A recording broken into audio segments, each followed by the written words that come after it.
A special hello to all my friends at Nuhma and to the conference that's going on in Limburg, Belgium. My greetings here from Washington, D.C., and I'm wishing you a very, very successful conference. You know, we are at a special moment in history right now. The second industrial revolution based on fossil fuel energies is now sunsetting. We have a global economic crisis, a meltdown of the global economy. But we also have a great opportunity here during this crisis, and that is to make a great transition into a new economic paradigm based on green renewable energies, a third industrial revolution. And so I'm very supportive of the work that Nuhma is doing, especially regard to offshore wind energy and smart grids. These are the basic components. Let me, if I may, lay out this third industrial revolution infrastructure program that you'll all be discussing. The European Union's made a commitment to a five-pillar infrastructure to usher in a third industrial revolution across the European Union member states. I was privileged to develop the plan. It was formally endorsed by the European Parliament in 2007. It's working its way through the various agencies and departments of the European Commission and also in the member states, but particularly in Germany and now in the Scandinavian countries. Let me outline these five pillars that make up this important infrastructure for a new economic paradigm. Pillar one, the EU has committed itself, as we know, to a 20% green energy by 2020. That means a third of the electricity of Europe has to be renewable energy in the next 9 years. That's not a suggestion, by the way, that's a mandate. Every community has to fulfill that obligation. Pillar two, how do we collect green energy? You know, it's interesting, renewable energies are found everywhere. The sun shines all over the world every day. The wind blows across this planet every day. There's a hot geothermal core of energy underneath the ground all over this planet. In the rural areas, we have agricultural and forestry waste that can be converted to energy. Wherever we have garbage and sewage, we can convert that back to energy. And if we live on the coastal areas, which many of our urban populations do, we have the ocean tides and the ocean waves providing potential energy for us. So renewable energies are distributed, meaning they're found in some frequency and proportion in every square inch of the world. So this leads us to pillar two. How do we collect these distributed energies?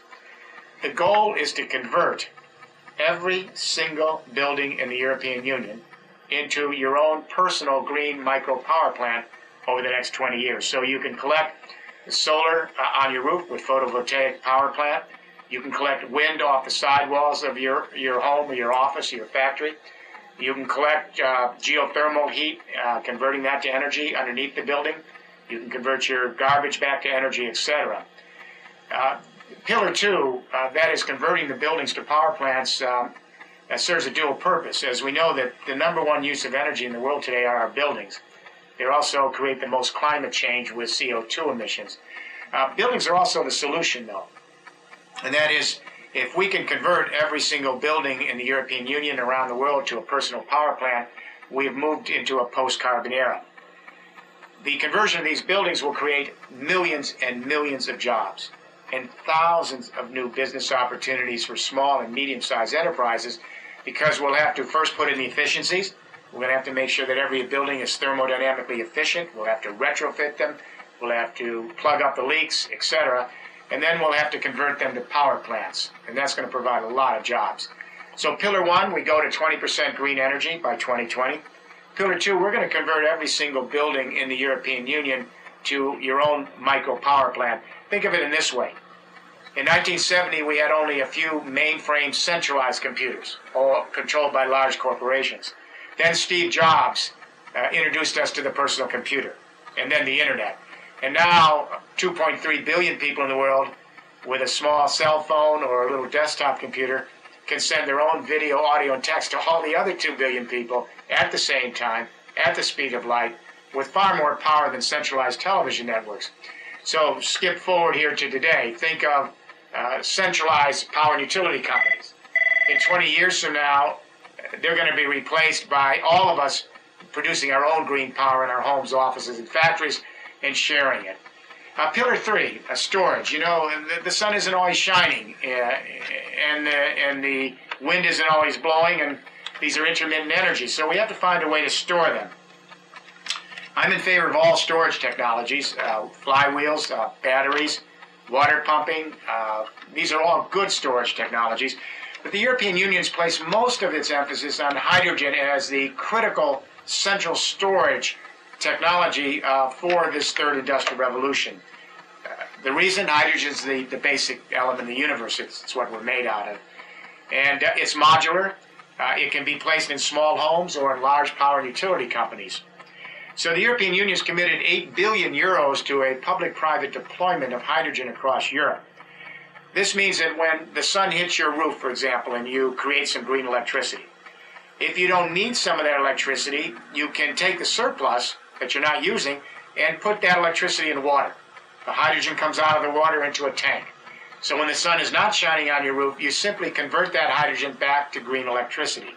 A very small thermodynamic loss, by the way, compared to bringing coal, oil, gas, and nuclear power to all of us. So pillar 1, green energy. Pillar 2, convert all of our buildings to micro power plants so we collect the energy on site. Pillar 3, put in hydrogen and other storage technologies so we can store that energy so it's reliable. Pillar 4 is where the internet communication revolution converges with these new distributed energies to create a very powerful nervous system for a third industrial revolution. We're going to take off-the-shelf internet technology and transform the entire transmission grid of Europe into an energy internet that acts exactly like the internet. So when millions and millions of buildings are collecting that green energy on site, storing it in hydrogen like we store media in digital, and then if you don't need some of that green electricity, but someone else does, you can program your computer to send that green electricity across an energy internet from the Irish Sea to the doorsteps of Russia, across an entire continent. Just like we now create our own information, store it in digital, share it online. Pillar 5 is the last of these 5 pillars of the third industrial revolution. It's transport. Plug-in electricity vehicles are here this year. Hydrogen cars, trucks, and buses will be in mass production in 2014. We'll be able to power up our electric vehicles and hydrogen fuel cell vehicles in our homes, offices, and factories. And then wherever we travel, there's going to be thousands of electric power charges at station stops, at stoplights, at parking meters. So you'll be able to connect back into the grid and either get green electricity from the distributed energy internet, or if the price is right and your car is sitting there idle, the computer can program your car to sell its own energy back to the grid if the price is good on the grid. These 5 pillars together, renewable energy, convert our buildings to green micro power plants, put in hydrogen and other storage technologies to store these green energies, create an energy internet to share these energies across a continent, and plug in our green transport. Together, these 5 pillars are the mega technology platform for a bold, innovative, new third industrial revolution that's going to create millions and millions of jobs over the next 40 years and thousands of new businesses.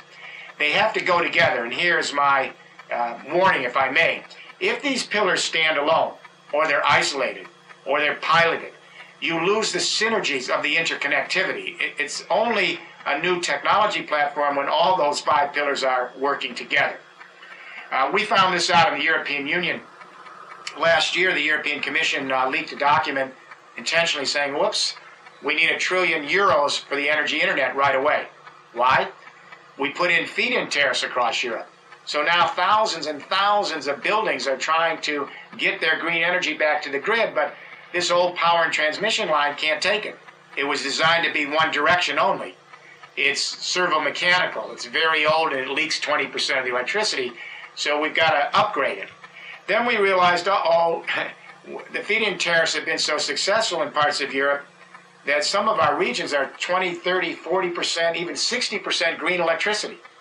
But we're losing 2 out of 3 kilowatts because we have no way to store that electricity. So if the wind's blowing at night, we need that electricity during the day. And if the sun isn't shining, we've got a problem.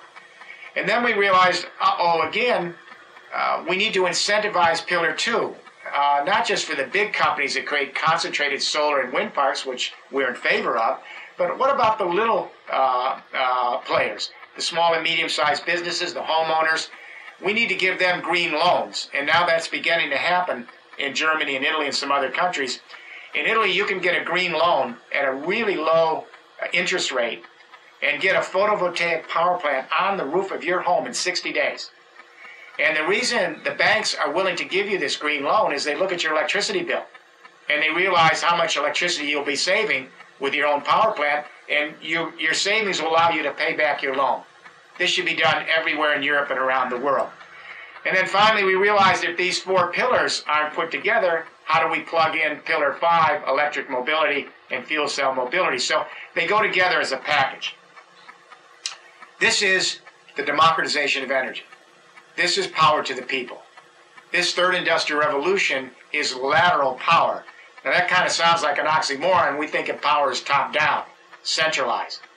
But now with the internet, we have 2 billion people now that can share information laterally, side by side, with far more power than the TV networks. You know, the music companies, they didn't see file sharing of music coming. When millions of young people started creating software to share their music, the music companies thought it was a joke. Then the music companies went out of business. And of course, the newspapers did not understand the power, the distributed power, the lateral power of the blogosphere. Now millions of people are sharing their own news and information on social nets on the internet, and now newspapers are being forced to create blogs or go out of business. As impressive as this accomplishment is, the internet revolution, it's only half of the story. The other half is when we join the internet revolution to renewable energies, and the internet becomes the communication vehicle to manage distributed green energies. When that happens, this is 1,000 times more powerful than the internet alone. This means that everyone becomes their own power plant. Everyone becomes their own entrepreneur. Everybody actually exercises power literally and figuratively.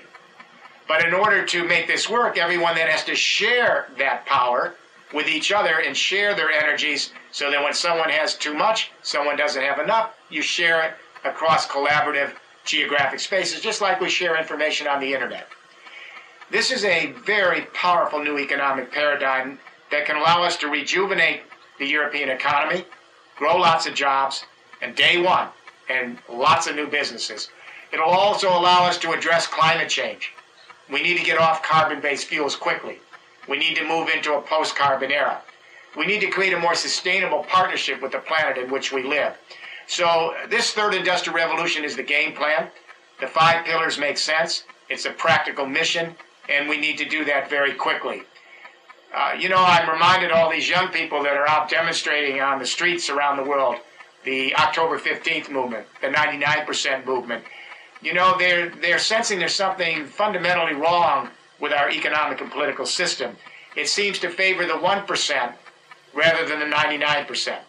It seems to favor government subsidizing big companies and large banks, but cutting public services to the people. The reason that's happening is because the second industrial revolution is scales top down. Very elite energies, coal, oil, gas, and nuclear power.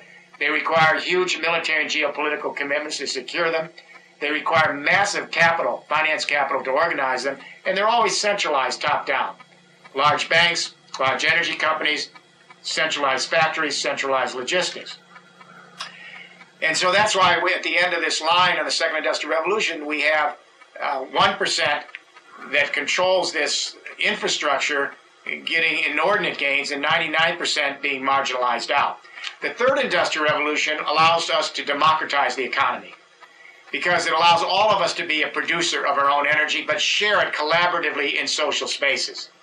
The democratization of energy allows for a greater entrepreneurship, what we call distributed capitalism, and also a more fair and just society, and one that's sustainable. So my hope here is that with this conference, we began to really discuss this new narrative and began to commit ourselves to making this great transition to a new economic era in history. I congratulate all of you. I know that the folks assembled are at the front line. You are leading into this new frontier, and it's essential that we do this quickly so that future generations can enjoy a rejuvenated planet and a sustainable society. My best wishes.